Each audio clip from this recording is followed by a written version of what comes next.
I'm Paul Figueroa. Today's video is going to focus on compassion fatigue. I'm glad you're here. A little bit about my background. I served for almost 13 years with King County Sheriff's Office when it was King County Police up in the state of Washington. While I was there, I spent about 3 years working reactive patrol, everything from, shots fired to man with a gun to domestic violence calls, you name it. Then I was promoted into the detective burglary theft unit. While I was in there, we would file felony burglary charges on burglars and do domestic violence and misdemeanor assaults, that type of thing. Learned how to manage caseloads. And then about a year and a half later, a spot in the proactive unit, the street narcotics unit, showed up at the precinct. And I was promoted into that as well. And there I learned how to serve search warrants and apply for search warrants and work with informants. I got to grow a beard, so I got to be undercover, so to speak, for a while. And then about a year and a half after that, we had quite a bit of street gang influx in the Seattle, King County area. They started a gang unit. So I was promoted into that, where I was one of two lead detectives for all of unincorporated King County. So if there's any case that was gang related, he or I would do the follow up of it and assemble a packet and send it off to the prosecutor's office. So everything from robbery and rape to burglaries, home invasion, all that stuff. On homicides, we would assist the homicide unit, right? But we still would be a part of it. So it was there when I decided I no longer wanted to be in law enforcement, actually, probably midway through the gang unit. And what really struck me was I wanted to reach people before I was seeing them in my law enforcement career. When they get to that point, in my opinion, they've made some pretty severe life choices, and I wanted to reach them before. So I left. I started a nonprofit, ran it for about 20 years, so I went into elementary schools, did violence prevention, self-esteem work with kiddos in the classroom, also ran after school programs for kids, groups for parents, that kind of thing. And then probably after 3 or 4 years of that, it evolved into a lot of Head Start support, had an ongoing contract with some Head Start agencies and counties up in the state of Washington to support the educators and their families. And then the corporate arena started opening up as well. So everything from sales to casino management to casino leadership, you name it.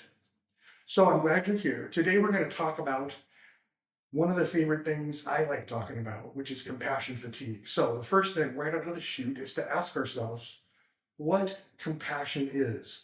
So take a moment, if you would, and think about what compassion means to you. And this, honestly, I'll be straight up with you. I think this puts a hitch in our giddy up in most times. So here's a definition from dictionary.com. It's legit. Compassion is a feeling of deep sympathy and sorrow for another who is stricken by misfortune, accompanied by a strong desire to alleviate their suffering. Pretty intense, right? So, by the way, it's okay if this works for you. We can disagree, that's fine. To me, and for most people, when they see this, it's overwhelming. Deep sympathy and sorrow, that's a big one. So, let's talk about sympathy and empathy for a few minutes. Here's the deal. Come to find out, there's contradictions as to what sympathy and empathy means, and you know what? Actually, it's downright confusing. So, here's what I did. I went to this thing called a library. That's where they have books. So I looked up the definitions of empathy and sympathy in different resources, right? Different dictionaries. Yep, dictionaries where they have words not on the internet. Just saying, one place would say sympathy was one thing, and the other resource would say, no, actually, that's empathy, and vice versa, and flip flop. So here's the deal. To clarify everything, it doesn't matter what the word is. To me, it's more being empathetic with boundaries, not letting yourself completely feel everything, but be present so you can relate to them because you've had something similar happen or you've heard the story quite a bit. You're able to slow down and appreciate the sensitivity and the depth of what they're sharing without getting emotionally involved and or attached to what's happening in front of you. You want to do it in such a way that you're able to still function and do your job, but still be able to slow down and relate and listen to the best of your ability and be present to them so you can provide them solutions and then be able to turn it off and go home at night and have your home life. Now back to Paul. This guy is having a hard day, right? Rain's falling,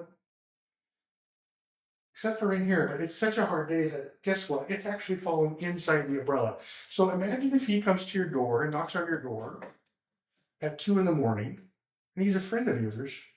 If you ask him to come into your house because you just feel your heart is just so touched by what's going on and you just want to help him and kind of, wrap him up and give him a hug.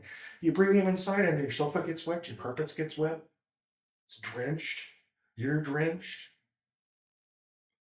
And the other thing is when that happens, we're not actually really able to relate to the problem outside of ourselves, which I think is what needs to happen. Okay? So here's the deal. Empathy is, oh, hi, John. It's 2 a.m. Okay, you make a conscious choice. I'm going to see if I can support him in a way. Notice the difference? And hey, John, you want to have a seat out here on the patio and I'll come out in a couple minutes. I'm going to get a coat and stuff. You want some tea or something like that? It's like, okay, sure. Now I'm able to stay separate from him and really listen to what's going on. During our conversation, and this isn't true in all situations for you guys in the workplace, right? But you ask them what they need. How can I support you? Maybe if you ask a client or somebody that calls in about that, or a coworker or a colleague, how can I support you and keep it work focused, depending upon your relationship, right? But the ability is now that he's outside, you're not really concerned about everything. You're not taking yourself on with all the emotions of him and you. You're able to listen and relate to the best of your ability to what's happening to him. And sometimes that's all people need is to have a good listening to, right? But what happens is if I'm in sympathy mode and I'm over here and I'm in it with him, now I'm having to deal with my feelings plus his feelings, and it just becomes overwhelming. This is one of the major causes, I think, of compassion fatigue. Okay. Invite them to sit outside so you can take care of yourself. To me, compassion is caring with boundaries. I'll say that again. Compassion is caring with boundaries. Sometimes one of the best things you can do for somebody is, I'd love to, I'm not able to. I'm just not in that place. Here are some ideas of where you can go, but I'm just not in the space today. Let's look at this next part, okay? Deep sympathy and sorrow for another who is stricken by misfortune. Is that just a little judgy or what? There's a little bit of, I'm going to go fix it. I'm going to put on my cape. And just to be really serious with you guys, here's the deal. Right around year 3, I left police work. I'd been working on my violence prevention program. I was going to change the country. It was going to be in every elementary school across the country. It didn't work out that way, which is okay. And though I was so attached to it, I had so much invested that by the end of the 3rd year, I was exhausted. I was also really concerned about our environment, which is a good thing to be concerned about, and all sorts of other things that were happening in the community and the world at large. And I just realized I was taking on way too much. So would you like to know what I did? Good, because here it is. What I did is I realized I stepped back a little bit and I looked to see if I could really impact all of those things I wanted to create change in. The fact was, not so much. I looked at what I was doing in the world and I decided I'm going to let that be enough. I'm going to let what I do in the world be enough. So here's the deal with that. You don't have to be a public speaker. You don't have to write books like I do. You don't have to do keynotes or all that stuff. You can let what you do be enough and impact by being who you are with other people and let that be enough. Could be the grocery clerk. It could be the people you work with. Could be your family. That all has a ripple effect. The challenge that I had is I was taking on way too much. And I think that's one of the major components of compassion fatigue is that we think we can do that. When what happens is we say yes when we really can't. And then we end up getting exhausted. Certain things suffer. We can't spend all that time or energy. And then our body just shuts down and says, you're just not going to be able to do that. So I focused on 1 or 2 things I had impact on, what I did in work, and then if you guys want to, find 1 or 2 things you'd like to volunteer in, right? I volunteered for a while. It's okay, but not at the expense of your well-being or your relationships that are important to you. Here's what I want you to take away. Healthy compassion. What is healthy compassion? It's caring, but not at the expense of yourself. So in police work, I really learned this. I learned to only open my heart a certain amount because the fact was that if I opened it up too much, if I cared too much for the people I was working with, right, the people that had been victims of crime, I would hurt myself too, and I wouldn't be able to do what I needed to do in the world. So what I realized is care with boundaries. The idea is care a lot about your family and your loved ones. You're more open with them, right? And maybe one or two of those loved ones you need to be a little close with because of what happens with them or the choices they've made, right? But have it be conscious. You don't have to care about everybody to be enough. Here's the second part. Remember to exercise empathy, not sympathy. Empathy. Be present, relate, slow down, listen. How might I be part of the solution, not the solution? Okay? Listening to understand is so important. Not listening to fix, not listening to problem solve, but to really understand where somebody's coming from. The boundaries piece. I wish I could, but I'm not able to. I need to spend time with my family. And you don't even need to explain it to some people. It's okay to basically say, not today. Or to not let yourself be as open when somebody is telling a story that really touches you or is really intense. It's okay to say, that sounds awful. I'm just not in a place where I can hear that right now. Okay, but have it be a conscious choice. Relating to them to the best of your ability. Not so that you say, I know how you feel because you can't. We can't. We're two different people, right? It's trying to understand things like, gosh, that sounds awful, or I can only imagine. It sounds really hard. Like I said, be part of their solution, not the solution. This gets into trouble too, especially when we're in an industry or an arena where people come to us for things, right? Licenses, whatever that is. They come to us, and sometimes we forget that we just need to be part of the solution. We don't need to fix them. And they take part of the solution as well. So it's not about me fixing everything, right? It's about me potentially guiding them, showing them how to, and not forgetting that they need to do their part too. So I may do an excellent job, right? And the other person may not change. Separate. I'm separate from them.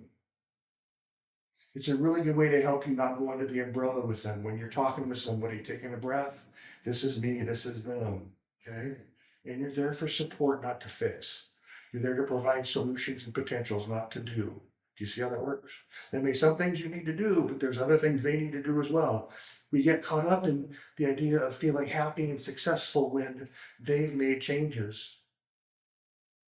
And that'll cause you tons of grief, just so you know. Like frequently I get asked by people, Paul, you're just basically saying to quit caring, that I'm caring too much. And I would say yes, with some qualifiers. One of the qualifier is sometimes because of self-esteem issue or because we were raised a certain way or had a belief system to put ourselves second all the time. We can care too much. And there's degrees with care, and English language can be so challenging. I wish there were more 25 different words that were about caring, kind of like um, the Eskimos had with snow. It's to be aware that you care more about your baby than you do about your neighbor, and that's fine. It doesn't mean that you're a jerk or a jerkette if you hear about things happening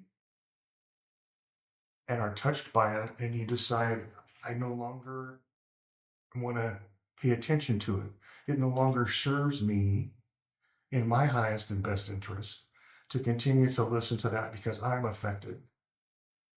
And it really messes up my mood. For example, the news. This is me, Paul, talking to you about 25 years ago, maybe 20 years ago, I stopped watching the news. Part of it was because in police work, there were several times where I would be at an event, be there as a police officer at an event, and the news would report it, and it wasn't like it actually happened. The other part was, like I said, at the end of year 3, I realized I'm letting all of this stuff in, and it's really touching my heart, and it's straining my heart, and there's nothing I can do. So it actually, at some point, becomes harmful to me to continue to listen. It's uh, it's like watching something and you feel emotionally struck by it, but you also realize you're helpless and nothing to do. And we forget that we can turn the TV off. We can turn that channel off. It doesn't mean that you don't care. English again. You care about it, and not to the extent that it's going to hurt you and your family and other relationships. That's what I'm going for. And the idea of caring too much, I think, can come from so many roots and so many places. That's why I really like to share with people, let what you do be enough in the world. Not necessarily at work, but who you are. It's okay. We're going to talk about self care before we're done today. It's okay to take care of yourself first. It doesn't mean that you're an awful bad person. It just means that you want to be there for the sphere of influence you have influence over. The stuff on TV, maybe there's some wars going on, unfortunately, and you want to do something to support it. So maybe you donate, or I don't know, you could even protest, kind of thing. But the idea is to not let it consume you. It's about care, but without attachment. Because even the president of the United States or prime minister of England or other leaders of other countries, they can't fix the planet. They're just not able to. It's too much for them. So the idea is to come to terms with the fact that, um, how come I think I can, right? And I mean that in a sweet way. Here's another point with this. So in law enforcement, I remembered I would go to the gym or go to different places and have some feelings about what I had seen. It's about separating it, or they call it bracketing the feeling. Feelings are not emergencies, right? Feelings I can have something that affects me at work and then deal with it later. So find a way to release or come to terms with or discharge or move that energy through. Now, having said that, I've worked with some people, some clients that have said that individually that compartmentalizing works for them, and that's okay if it does. Compartmentalizing means you just put it in a part of your brain and you no longer look at it, or you just forget about it or put your mind on something else. Now, the challenge is oftentimes we get to a point where that compartmentalization actually affects other areas of our life, our health, our relationships, our attitude, our belief in the world or the planet, become cynical. We turn our heart off without even becoming aware of it. And having said that, for some people that works, so that's cool. What I'm suggesting though is that what worked for me is to have the feelings to move it through, but have it be separate from the event, right? So I'd go home and hit the heavy bag or journal or um, talk to somebody to have the feeling so they could move through me. And then it helped me clear up myself so I could go, okay, now moving forward, how do I want to be? And truthfully, sometimes it's not about moving forward about what happened. It's just to have the feelings and then continue your day to day kind of thing. So what I'm going to do now in a few moments is to put a pause in this video for you to give you time to reflect on, what are some signs that people or you may have compassion fatigue? How might you notice when somebody else has it? How might you notice when you have it? Or how might you notice when it's starting to affect you? Okay? So I'll take a few moments and go ahead and you can take out a piece of paper or just think about it or journal if you want, whatever works for you. We'll be right back.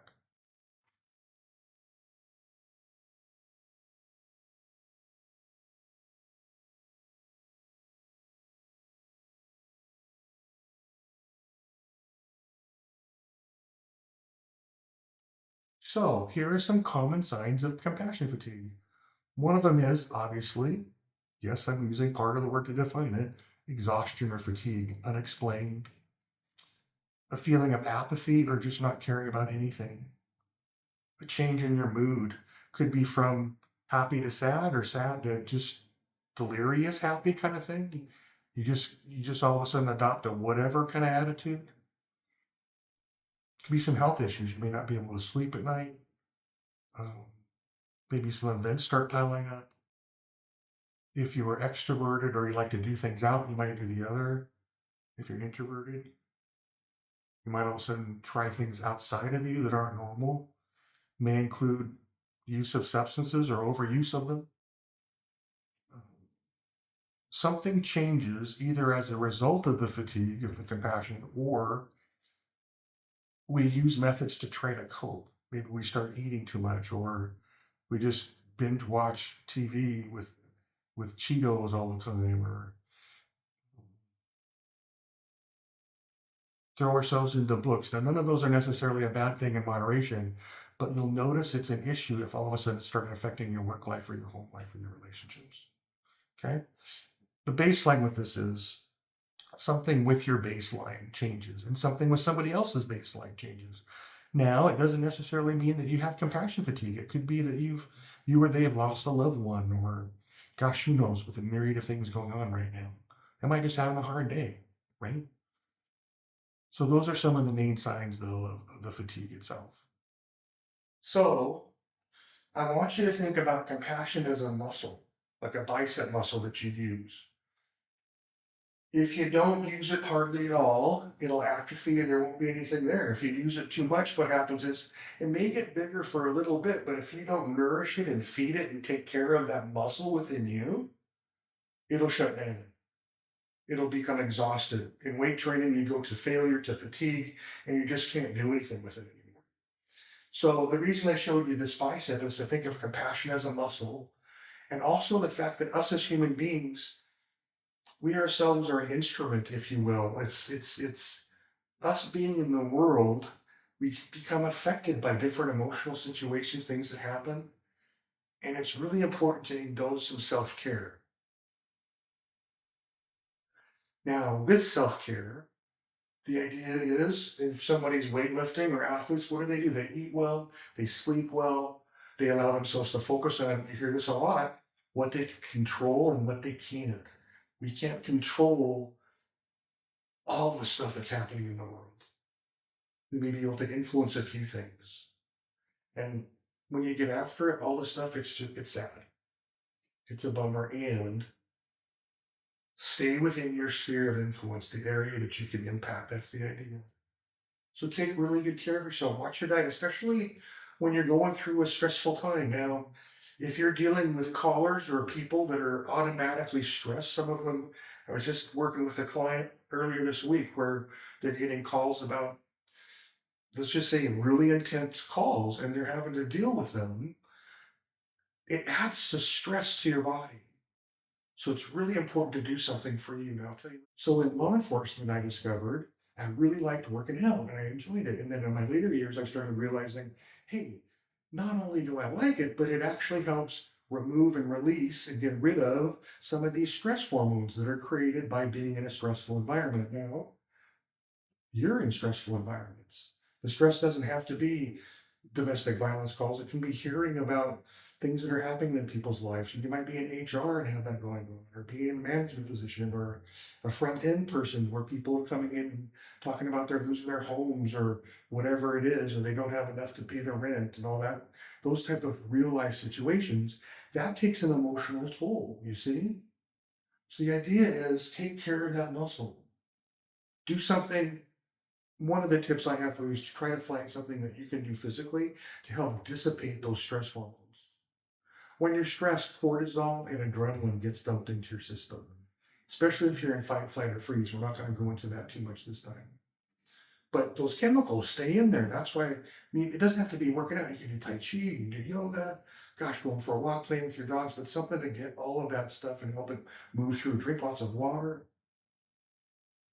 Remember, you're the only you that you have. So especially when you're in environments that are stressful, take extra care of yourself. Here's a perfect example of that. A few years back, I was invited to a casino to work with their managers and leadership. And I had a week where I was going to be with and support about 35 different managers there. And I spent about an hour with them a piece. Now, I knew that was going to be pretty intense. Some of my friends were like, "You're doing what?" Here's the deal. I was conscious about it, and I flew into the place. It was actually in Wyoming. I flew in on a Friday. I stayed that night and that next night, ate really well, rested really well, got myself prepared. I also, in advance, let people in my work environment know, hey, I'm going to be doing this. Unless it's an emergency, just know that I'll get back to you when I get back, and thank you. So I was really able to bring all of what was not only to to the leadership and the managers I was supporting, but to me as well. I slept really good. I think I actually hit the hot tub once. And then when I started doing the one-on-one sessions with the staff or the leaders or the managers, I did my best to focus on them. Did some meditations. I remember one time on my break, I set up 10 minutes of a break. I looked out at the mountain and just breathed for a bit. I think I read some. Got to bed early. You see where I'm going with this? Because I had and was able to, at that point in time, to be more compassionate with myself. Now, there's the key. The way to alleviate compassion fatigue is to be compassionate with you. I'll say it another time. Here's the key. A way to alleviate or avoid compassion fatigue is to be compassionate with yourself. So I took care of myself back to the leadership support sessions. I think I stayed Friday night, flew back Saturday or Sunday, I'm forgetting which, but I was able to slow down. So this is what I'm trying to tell you. If you're in a stressful job, hey, slow down to the best of your ability. Somewhere we learn, and I don't know exactly where, nor does it matter, to push, push, push. We got to push through. And you talk about the brain a little bit. I love talking about the brain, but the idea is that somehow our first response is to just force things, right? And unfortunately, sometimes our body will tell us that's not the thing to do. We'll end up getting sick or it'll break in certain areas, right? Okay. One of the major contributors to compassion fatigue is mistakes. Not so much the making of them, because sometimes we need to make them, right? We forget that we need to try things to figure out what works and find out what works for us or what fits. The problem is what our brains will do to it. I was at a drugstore a few days ago. A clerk there, a sweet lady, she was nervous. Like you could tell she was just scared or something. And I asked her, I says, you look nervous. She says, yeah, I just made a big mistake. And I let her know, I says, well, try your best not to focus on it and remember all the good you've done. Mm. Our brains will quickly eject all the good and focus on the negative, and then we get panicked about it. Guess what created all that energy about the negative? Our brains did. So it wants us, our thinking, to go back to fix the negative before we can remember the truth of who we are. So I told her, I says, just remember the good that you do in the world and try not to dwell on it. She says, I love you, which was awesome, right? The idea is just be you, and sometimes realizing that people ruminate too much on the future, the worry, hurry, or the fret and regret. Supporting them to stay in the moment, and for you, it's important too. For me, if I'm having one of those hard days, where you feel like you're rolling a boulder uphill, I try to get near water, either a pool or a river or wherever I can, and it just chills me out. So I really encourage you to find what your chill out is. Find the thing. It could be just being with a grandbaby or just holding your kids and not doing anything, turning parenting off for a minute. It could be with your animals and your pets, or crocheting, or just something that really nourishes you and helps you get out of the fret and regret and the worry hurry. We can talk more about that another time. So now we're going to do a segment on self-care. Self-care is taking care of yourself. It's like I suggested before, being able to slow down and okay, that's too much self-care. That's way too much self-care. And that is not enough self-care, I don't think. The idea with self-care is for you to be able to start appreciating who you are and really working with the body you have and supporting and nourishing it. Eating right, eating better, drinking more water, doing massages, getting massages. Find something when you're done, you just feel more like you're on the planet, more relieved. Okay? If you're having a hard time with the worry, hurry, the fret, and regret, then sometimes what people will do is write down that issue or whatever's going on and put it in a box and set it aside. And just keep reminding yourself, if it starts popping in your brain, you say, nope, I'm not dealing with that. I'm gonna let something else, or it'll work out, or I'm just not gonna. The really interesting thing is about a month later, in my experience, 60 to 70% of it fixes itself, right? It's like I kind of say too, it's like if you have a lot of inboxes and you get some of them where you're in even emails, you're just kind of like, I'm going to let this go for a day or two. Oftentimes, it'll fix itself. Sometimes you get an apology if it's a heated one. I'm not saying do that for everything. Use some discernment with it, but um, just because it's sitting there doesn't mean you have to do something with it right then and there all the time. Just saying it. So let's pause for this commercial break. The following message is brought to you by Self Care. Is there not enough coffee in the world to keep you going? Do you come home and kick the cat? With Self Care, you'll get increased muscle mass. Wait, wrong. Tom, you'll get a better sense of self. And dare I say, joy. There's 3 easy steps. 1, slow down. Okay, not that slow. For the resisting, I know you're out there, start with 10 minutes in the morning. For those that are not resisting, try even longer. Make it a routine. Get creative on how to create that time. Challenge that funky thinking that happened overnight. Do what brings you peace. Things like exercise, walk, meditate, listen to music, read, or even journal. That's where you write down things that are going on and helping it work through.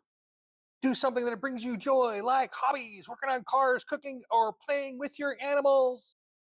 Tommy, not in the zoo. Tommy, no.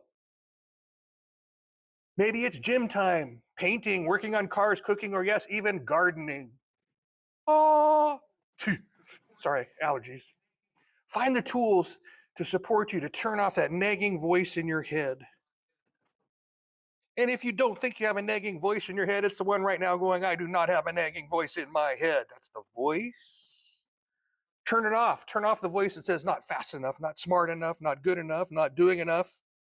Who am I to?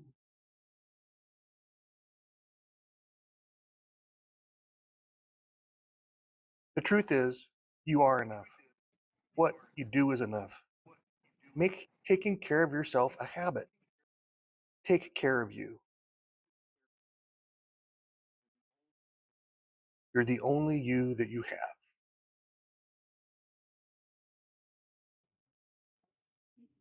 Welcome back. Self-care is important. Being nice to yourself is important. Athletes do an amazing job. I think they actually monitor their sleep even. I know a few years back, I think it was Chip Kelly over in Oregon would monitor what people's sleep were like at night to support them to be better, more rested. So what I'm going to do now is I'm going to ask you a question. I'm going to pause the video again in a moment or two here. If you're willing, come up with, you can think about it or, create a Word doc or just journal about it. Ask yourself, in the context of compassion fatigue, how is your past affecting you at work? How is your past influencing and guiding you towards compassion fatigue? How is it influencing your ability to be compassionate or overdoing it? Okay?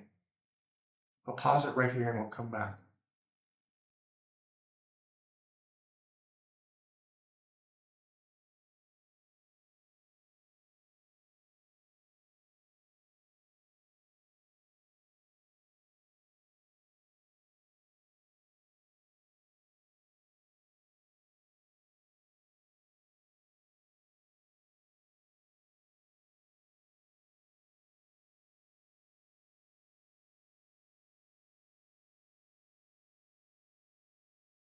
So, oftentimes people realize that somewhere they learn to always put other people first, that in order to be important or to matter, if you will, or to prove themselves, they had to overachieve, always at their own expense. Some of us have discovered that somewhere we learned that saying no wasn't a positive thing. So we have a really hard time saying no. Other people's past affects them with Sometimes somebody might be sharing and a past experience that shows up for you in that moment and it can become overwhelming. I'm going to show you a tool right now that will help you stay more present in the moment and even after the experience. When an interaction links into a past experience that wasn't the best, it's kind of like hitting a certain key on a piano. They're hitting the key when they're talking to you and it resonates with you and then impacts something else from your past. So I'm going to switch cameras here for a second and we're going to talk about this thing I call the reacclimator. Okay. So, what would something that, like I just mentioned, what would a tool like this, a strategy, be worth to you?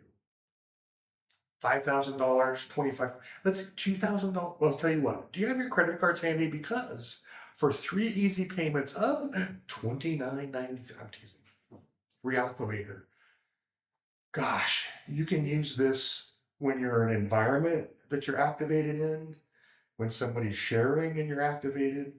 Activating meaning you realize you're no longer here and something else is flooding in from the past. Could be the worry, hurry, future stuff. First step in the reactivator is to take a breath. What the breath does is it really interrupts our brain. It's basically a way to say, hey, brain, I'm driving. Thanks for the idea, but I'm driving. Another way to look at it would be it's like I've got a little puppy that thinks it's protecting you from the past. And you're like, wait a minute, little guy, I've got this. It's okay. And the next thing to do is, since you're not literally in the room mentally, right? So you're mentally no longer in the room. You're having a different experience. I'll expand on that in a second. You literally do a where and when are you? Where are you?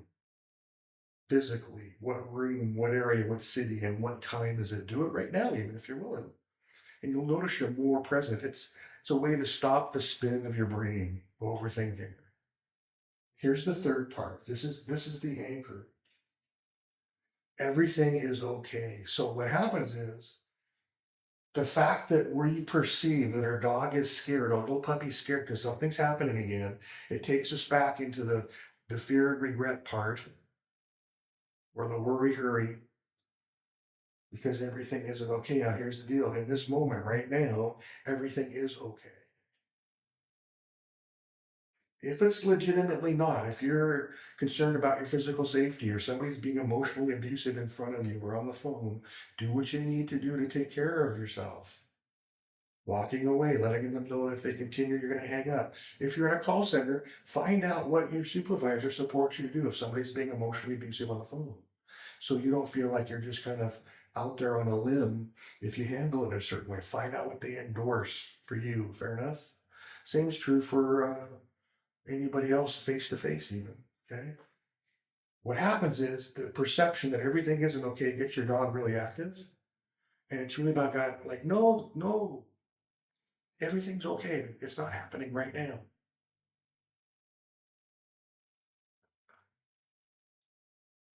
Breathe, where and when, everything is okay.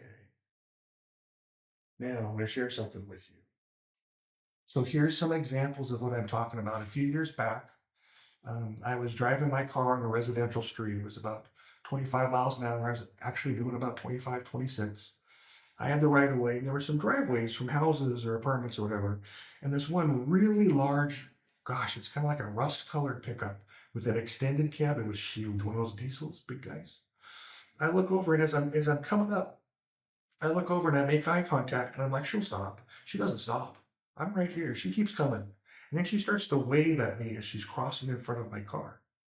And I start applying the brakes to the point that right around her rear quarter panel, my car locked up. It just, the computer took over. It says, we're braking. And I got thrown forward and she just kept going.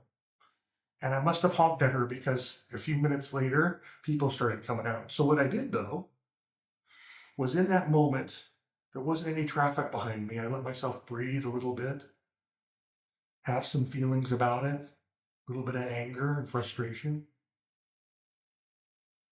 And then I pulled over, and that's when the people started to open their doors to make sure everything was okay or to see what happened.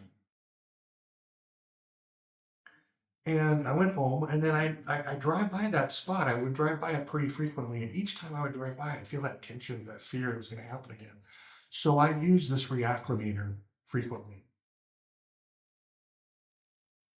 If I'm driving by, I do a take a breath, where and when, everything is okay. Another way of saying it is that what happened is over, I'm okay. And I did that off and on for a couple, 3 months. And the truth is, when I go back there now, I'm a little more sensitive than normal, but it's nothing like it was. It's just kind of like I kind of check and then we're cool, right? So it's something that you can use for things like that. It could be for maybe you're getting called to the office and you realize that's not a pleasant experience because of something happened before. But this is a new manager or a new supervisor or new leadership. You can do the very same thing on your way in and prepare yourself before. This takes maybe a second and a half to do. You could be in a meeting and become activated by something that somebody says, or it could be a smell, a body type, you name it, right? You can do this quickly to get yourself back. And if you notice there's a lot of energy, a lot of feelings about it, separate that for the moment. And then the idea is when it's appropriate and safe for you to look at it, take a look, see what that was about, to see if you can move it through. It's okay. Most of our agencies here, most companies have an employee assistance program. It's okay to talk to a counselor type, or it could be a spiritual advisor or your grandparent, somebody that will help you see it differently and let you have the feelings around it so you can keep moving forward, right? My running joke is when my car's not working, I don't go to a grocery store to get it fixed because they can't really help me. Find a place that can support you and help you with what's happening. And I'm going to add this too right now as I'm thinking about it. Sometimes with the compassion fatigue, and the truth is we'll hear things and it will stick with us and will interrupt our sleep. After a night or two, if it doesn't abate, that's a good indicator to talk to somebody. Okay, means it's lingering. At any point, you're trying techniques that aren't involved with sitting in front of a counselor type or somebody that can support you. If it ever feels overwhelming, then stop. What can happen is we start digging in a little bit, and then all of a sudden, this containers open up with all sorts of stuff, and it's not okay for one person to go in there. It's like there's a joke somewhere about if you're gonna go into the space between your ears, don't do it at night. And if you do, don't do it by yourself. Okay. Take care of you emotionally, physically, in all ways. So I'm just not going to leave you hanging here with go do this stuff. I want you to, if you're willing, go through some steps with me so you can leave with an idea of the changes you want to make and support yourself to make them based upon what we've gone through today. Okay? So if you're willing, sheet of paper or Word document, whichever document you want, I want you to write down, if you're willing, 3 things that through our time together you've realized that you do that no longer serve you. You'll notice I didn't say something we've done wrong. There's no such thing. That's just not in this realm that we're talking about right now. It's about looking back and going, wow, I don't like that I keep doing that. I want to change it or, you know. So write down 3 things.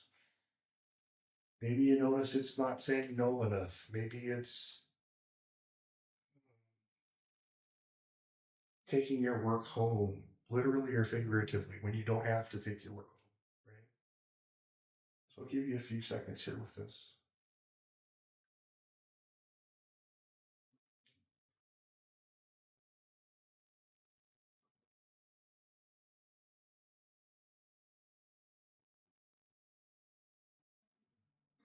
Now look at some next one. For each one of those things that you realize you're doing that don't serve you, what are you going to do differently? What are some solutions for you? I personally love 3x5 cards or sticky notes as a reminder. You might have it on your desk or in front of you, wherever you're at, or in your car. One of the things I've noticed was after a couple of weeks, move them because I'm forgetting what the term is, but our brains become used to it. We no longer pay attention to it. So keep moving it around. Maybe you put sticky notes up, or you could put the reactivator at your desk. Okay, whatever works for you. What are you going to do for each of those things you're seeing don't serve you? What are you going to do to solve that or to change the behavior? or the habit.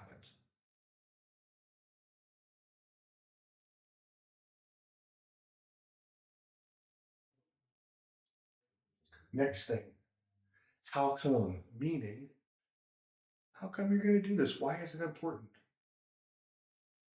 What, through our time together, do you realize that this is why I want to change it? Could be that you're doing it for your kids. Because your kids see how you operate in the world, and that's how they learn to be in the world too. So you want to change it. You want to not pass that down from your parents. There's a lot of good stuff from your parents, most likely, and this might be the thing that you don't want to continue to pass down, right? What's the reason that this is important? Making these changes is important. Right? Maybe you come up with just one, or you come up with one for all three.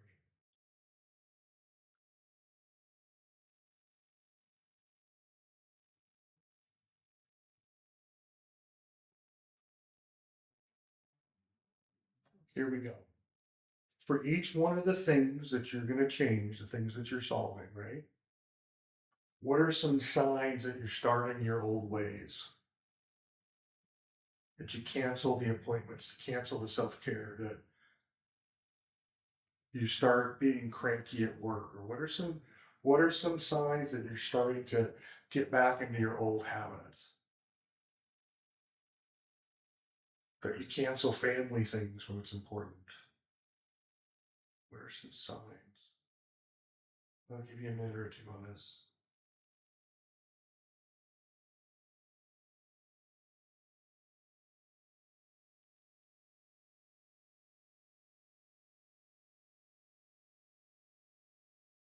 Okay.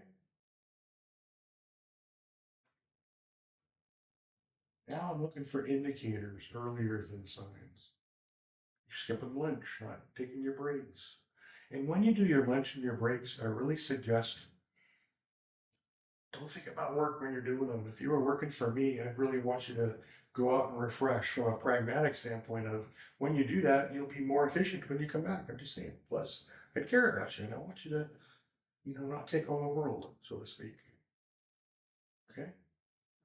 What things might you notice earlier? Maybe you notice you start getting cranky or you start doing what you love to do less. Okay? What are some signs?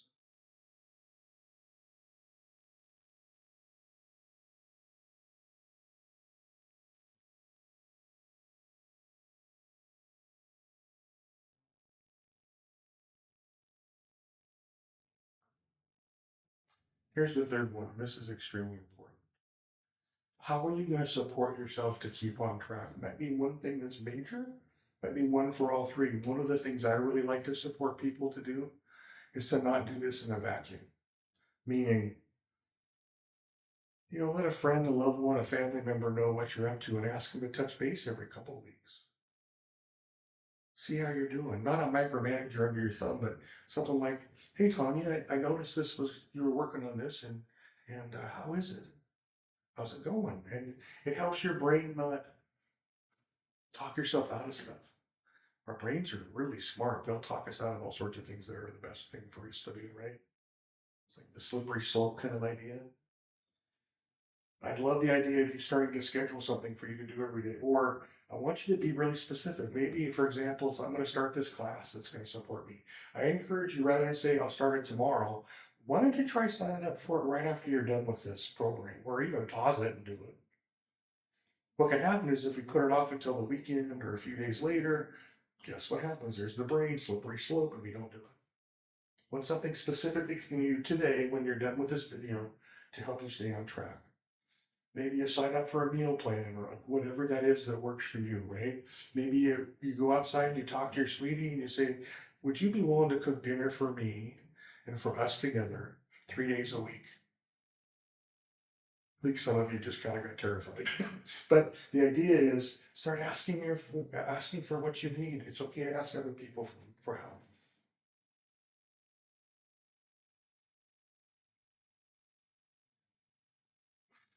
That ends our time for this video today. I'm so glad that you took time out of your busy life to check this out and to hang out with me for this amount of time. One thing I'll say before you go is don't forget who you are, the amazing, awesome person you are, and don't let anybody, let alone your brain, convince you otherwise. If you're willing, you can go to paulfigueroa.com. And when you go to my website, the thing will pop up asking if you want to be in my newsletter. I'm going to send out some emails coming up soon about the book that I'm going to publish here in the next month or so. Some different keynotes that are happening and other workshops. You can also go to my website, paulfigueroa.com, and it'll give you a list of different topics and how I can support you. The gist of it is there's a lot of topics. There's probably 40 or 50 different ones. And those are the ones over the years that I've supported different clients with. The idea is that if you're having a challenge or if you want to stay focused on a certain thing to keep improving, I'll be glad to talk with you, help you uncover obstacles and move through them and get some more solidity. paulfigueroa.com, or you can reach me through email on that website and or contact me by phone. Thanks for coming. See you soon.